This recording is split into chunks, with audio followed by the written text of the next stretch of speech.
In this exercise, we'll update the package totals view by changing the name of the prior support field to priority support. In Connection Tree, right-click the package totals view node and select Edit View. Studio 3T launches the view editor in its own tab. The tab is nearly identical to the one used when creating the view, except that it now includes the Update View button rather than Create View. Go to the Stage 3 tab. In the third line of code, replace the first instance of the string prior support with the name Priority Support. Remember to retain the quotation marks. This renames the output column for this stage only.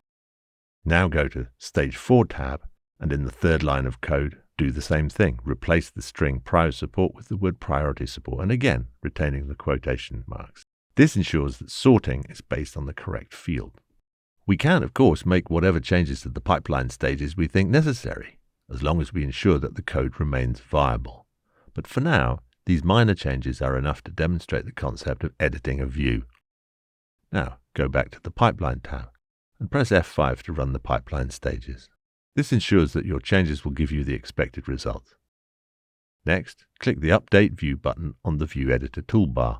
Studio 3T saves your changes to the view definition and opens the view on the sales.package_totals view tab.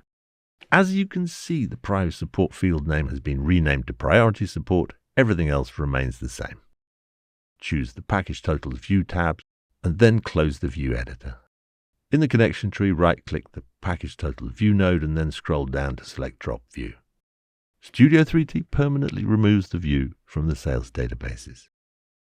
Close Studio 3T.